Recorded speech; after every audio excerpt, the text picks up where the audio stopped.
witness is Mr. Richard Stehly. Mr. Stehly is a principal of American Engineering Testing Incorporation located in St. Paul, Minnesota. And American Engineering Testing is an employee-owned corporation providing geotechnology and environmental consulting and testing services. Mr. Stehly, you'll be recognized for 5 minutes. Thank you, Mr. Chairman, and distinguished members of the subcommittee. Thank you for taking up this issue. I believe it's very, very important, and thank you for inviting me to give testimony. As you noted, I am a principal and founder of American Engineering Testing. In December 1989, it was a small business. It was 14 people. We've had success. It's grown to about 250 people.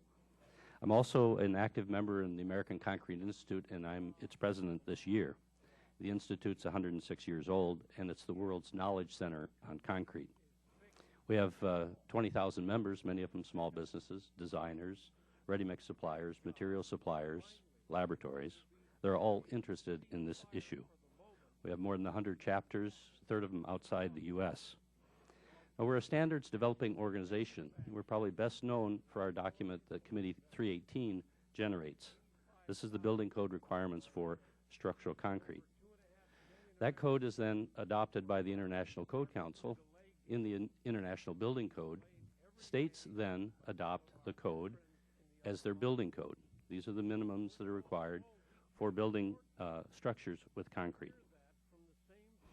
Code is translated into Spanish as an official version. It's used throughout Central America, South America. It's also translated into Arabic, Chinese. The Iranians translated into Farsi. It's in Korean, Portuguese.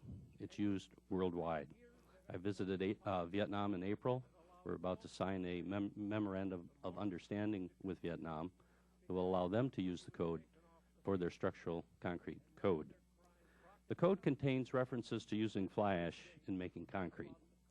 Concrete is very useful in making fly ash is very useful in making concrete. Makes it stronger, lasts longer, can make it easier to place, reduces cost. Now, Portland cement is the primary binder in concrete. It's energy intensive to make, about 5 million BTU to make a ton. Releases about a ton of CO2 when you make it. When we use fly ash, there's pretty much a direct substitution. You use a ton of fly ash, use a ton less of cement. Now, you'll remember in December in Denmark, at the UN Climate Summit, the President made a pledge to reduce CO2 emissions 2020, 17% over a 2005 emission level. Currently, the industry is about 40% below that target. It's because of the reduction in volume because of the economy. But going forward, construction will recover, and by using fly ash, we could stay under that target every year, including 2020. Now, I've provided you information from the U.S. Geologic Survey on cement use. They've been keeping information since about 1900.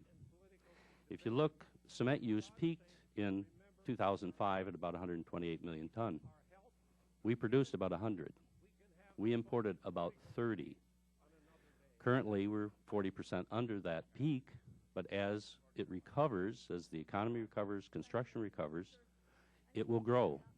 You can reduce the need to import cement by using fly ash. Lastly, there are no technical barriers to using more fly ash in concrete.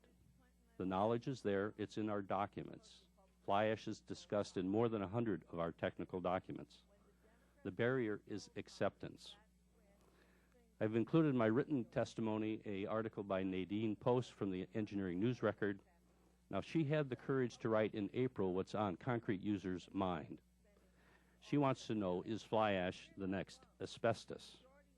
I have seen no reply from the EPA. Managing fly ash's image is key to increasing acceptance.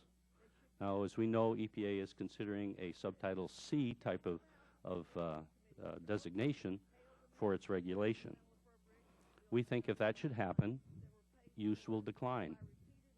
The many different audiences that have to assent to its use will consider it, and they will choose not to use it.